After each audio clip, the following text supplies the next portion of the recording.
Taip, o jūsų rašytoja? Jūs rašytoja. Nežiūrėjau. Jūs rašytoja.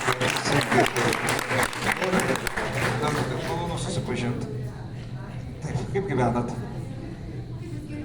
Turit dviejus, o aš pusę. Be dviejų nieko iš namų neinu. Matot, su atsarga.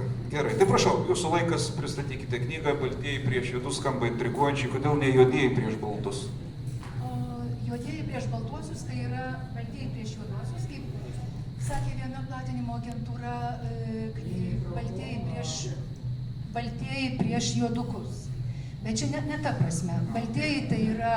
Mūsų visuomenė jautri tapo, labai jautri ir manęs visur klausia, kaip jūs šitą knygą verstumėte, jeigu jinai būtų verčiama į anglų kalbą, ką tada reikėtų daryti ir ką tai reikštų.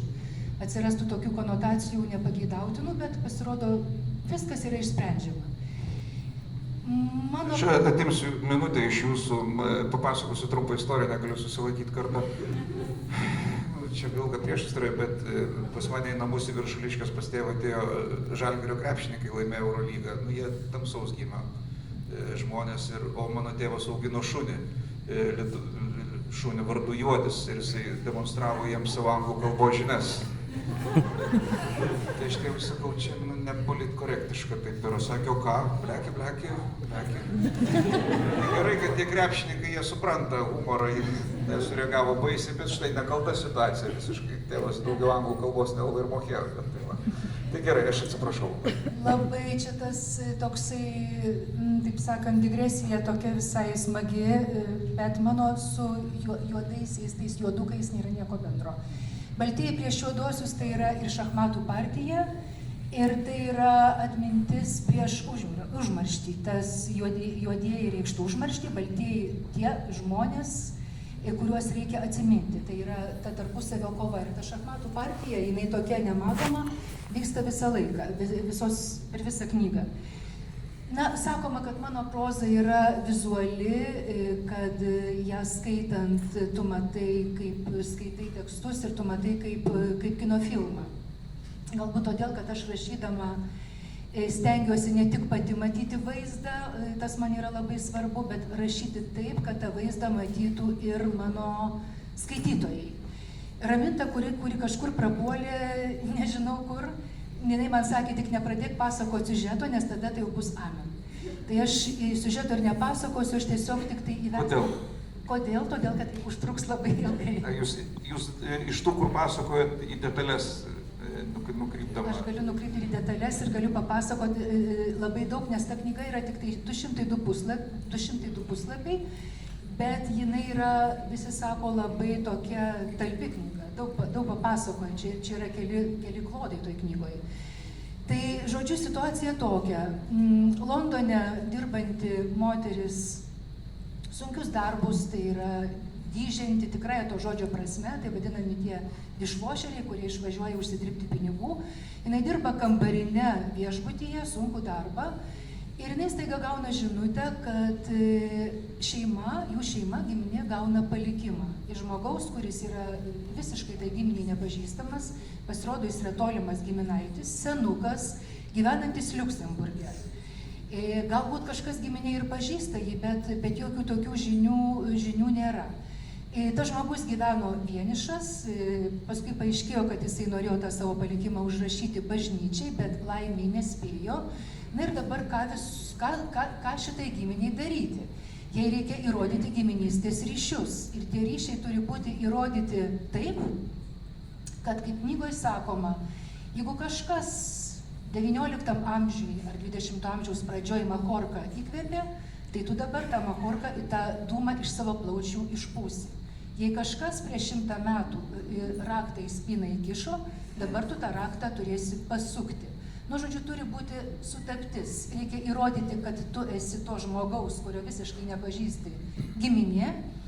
O taip pat reikia ir nusipaišyti ir visą genealoginį giminės medį, nes ta giminė nelabai rūpinosi, kaip dabar madinga, ieškoti bajoriškų šaknų, nelabai rūpinosi savo tomis šaknimis ir tiesiog žmonės gyveno ir tiek. O dabar teko knistis ir knistis giliai, 3-4 kartas ir ieškoti tų giminių ir sumegzti tuos giminystės ryšius. Na ir ta moteris meta darbą, jinai grįžta namo, atleidžia slaugę, kuri prižiūri senutę mamą, o mama serga Alzheimeriu ir jai trūkinėja atmintis. Jinai pati imasi ją slaugyti ir jos abidvi pradeda rekonstruoti tą giminės medį ir tą buvusį, praėjusį tų žmonių pasaulį. Tai yra kelionė per epochas, tai yra tarpukaris, karas, pokaris, sovietmetis ir ši diena. Ir jos tiesiog rekonstruoja tuos pasakojimus. Mano galva, tie pasakojimai yra įtraukiantys, paveikslai yra spalvingi, kadangi aš rėmiausi daugelio žmonių pasakojimais, aš tikrai kankinau kai kuriuos senukus, eidavau pas juos į namus, klausinėjau, varčiau jų albumus su nuotraukomis. Ir man tiesiog reikėjo, kadangi ta istorija, kurią dar yra kas atsimena, sakysim, pokarį, karą, žmonės puikiai atsimena, man reikėjo papasakoti taip, kad tos detalės būtų ir istorijos būtų unikalios, kad jos būtų įtraukiančios, nes tu negali pasakoti tai, kas 100 kartų girdėta. Ir man tas buvo labai įdomu, tas knisimasis ir ieškojimas, aš tam sugaišau nemažai laiko, rašiau tą knygą 6 metus ir kai kuriuos dalykai, kas man atrodo, ten man visai pavyko. O sakykit, aš pabandysiu spėti, gali būti, kad jūs sugalvojate rašyti šią knygą, kai kartą į savo elektroninį paštą gavote laišką, kad jums priklauso palikimas iš dėdės Nigerijoje, perveskit. Oi, šitas Nigerija jau buvo, aš turbūt jį kelis kartus gavau ir ne tik ten kažkokia dar kitokia egzotiška šalis. Esu gavus ne vieną laišką, bet šita palikimo istorija yra tikra. Ir visi klausia manęs, kai aš papasakoju, tai kiek ten buvo tų pinigų. Sakau, jų buvo ne kažką.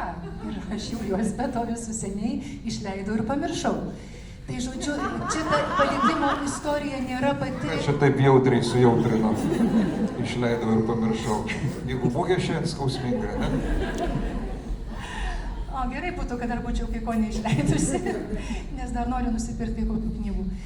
Tai žodžiu, ką dar galėčiau pridurti įdomaus? Na, man reikėjo surasti įdomių tokių išraiškingų detalių.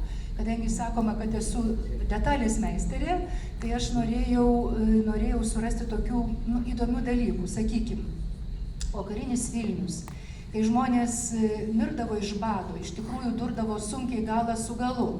Kai turtingos ponios parduodavo savo boa arba žiedus su briliantais už kelis šimtus gramų duonos. Ir tada Vilnius buvo ne vien tik Gedimino pilis ir ne vien tik tai barokinės bažnyčios, jisai buvo pilnas priemiesčiai, buvo pilni ožkų, daržų su krapais ir lysvių, ir žmonės manėsi kaip galėjo, ir tai buvo didelis išsigelbėjimas. Na ir ten viena šeima irgi labai skurdžiai gyvenusi laikė ožką, nes ožkos ganėsi net ant Gedimino kapo kalno.